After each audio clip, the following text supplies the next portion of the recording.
Habari Jambo. Hey, I see you've been touched up on your Swahili.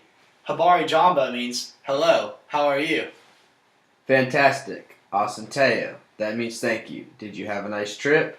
Leo, yes, of course. I had a great time. It's so beautiful and diverse there. It looks like you got a nice new coat, too. Yep. Hini begin gani. Oh, you mean how much was this? Not too much, actually. I had a great price in Nairobi. C.L.E. Oh, you don't understand? Well, the thing is, in Nairobi, there's a huge market there, so it's easier to bargain. Nasakikikikita. I am sorry, you must have gone broke trying to snag all those deals. Hapana. No. You see, while I was there, I made sure to save some money and some time because I want to pick up on the cool marketing observations. Top of the holly, please. You must have done more than work all day. Udhuru Kwangu, excuse me. I learned a few cool things too as well. Actually, I learned some really cool cooking skills as well. I'll have to show you sometime. Definitely. How many times did you have to ask if they spoke English? Oh, you mean the phrase Je, Kwangu Sengo, Kwikofa? Well, I'm getting better at it, but I did have to ask quite a few times.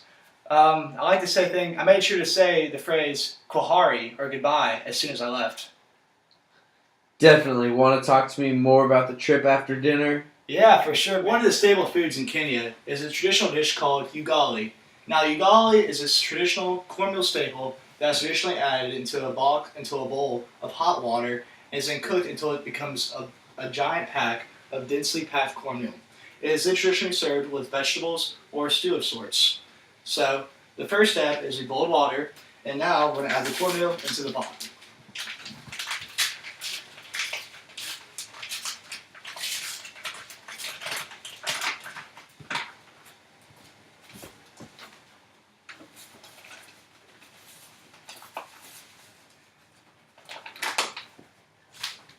We're going to let that stew coagulate for a little bit, and we'll check up on it later. After a little bit of stirring, it appears that our ugali is done.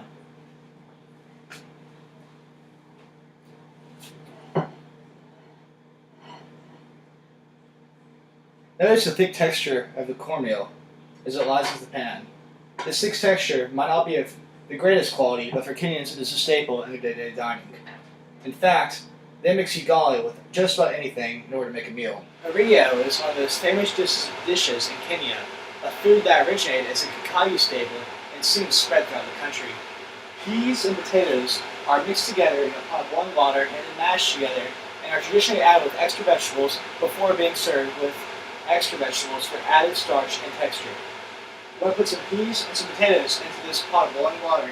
Now that our peas and potatoes are done, let's take them out of the pot and go ahead and display them on the plate before we begin to mash them. We'll go ahead and cut the potatoes and the peas up before we begin to mash them.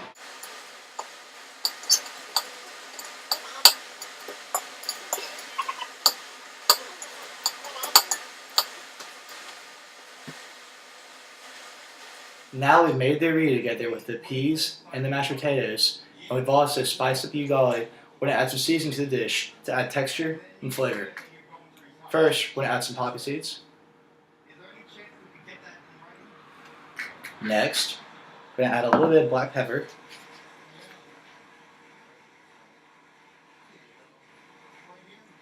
And to top it off, we'll add some salt.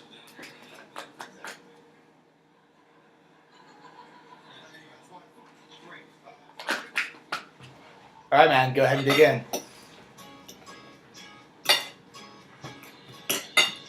How is it? Great. Yeah? Awesome, man. So the locals taught me while I was there in Kenya. Yeah? Nairobi. Yeah, it was good stuff. On the farmer's market. Would you try it again? Well, hey, Jared, how was your trip to Kenya? Oh, dude, it was a blast. You missed the food, though. But hey, I can still give you my marketing presentation if you want to hear more about it. Awesome. Thanks, man. Alright, then. Here goes nothing. Well, Kenya is located in eastern Africa, bordering the Indian Ocean to the east, and lies between Somalia and Tanzania. It is a multicultural country, so one-to-one marketing would be rather effective especially in order to appeal to the separate and indigenous groups. There are a total of over 62 different languages spoken here, but English and Swahili are the official lingua francas. Now then, Kenyans are very group-oriented rather than individualistic. They are much like the cultures of the Far East and Asia. They've embraced the family culture over anything else. Haramburi, coming from the Bantic word meaning to pull together, defines the people's approach to their life there. It's found everywhere, but its branches lie into the agrarian roots that are found with their farming and herding that were earlier. It relies on mutual assistance, mutual satisfaction, and just coming together in order to make something better than what they had before. Family is huge here, and so if marketers are able to target the leaders of the families, they would quickly gain a multitude of customers. Now, when attempting to market, the biggest thing to remember is that the traditional greeting there is a handshake. However, if you want to show a sign of respect, you want to make sure to extend your left hand to grab the right wrist of those that you want to respect and get a good impression of. This is not only a sign of respect, but also shows your honor and goodwill towards that person. Make sure to make small talk when you're regarding to a person, because if you don't, it'll be a huge offense. The Kenyans, they like to embrace the small talk, largely because they like to embrace the group culture there, and that the direct communication that many try to utilize is frowned upon. In fact, direct and frank communication is frowned upon because it does not demonstrate the mutual assistance and group-led organization of society that they've created. When you're trying to market there, it's best to go for really practical goods. The most practical goods are ones that the Kenyans are most likely to afford, because unfortunately, although Kenya is a wonderful place, many lie in poverty. Many must come together to get simple raw materials in order to make ends meet. So, if you're trying to market goods there, make sure to market 1, raw materials, make sure 2, show signs of respect by giving the proper handshake and the proper greetings, and also making polite small talk. And step 3, make sure you also respect the Haramburi culture that they have there. Make sure you respect the groups, make sure you respect the tribes, and make sure you respect the elders, because when you're Kenyan, you're all in that together. Now, if you remember all of these things, you'll be Hakuna Matata, which as we all know, means no worries.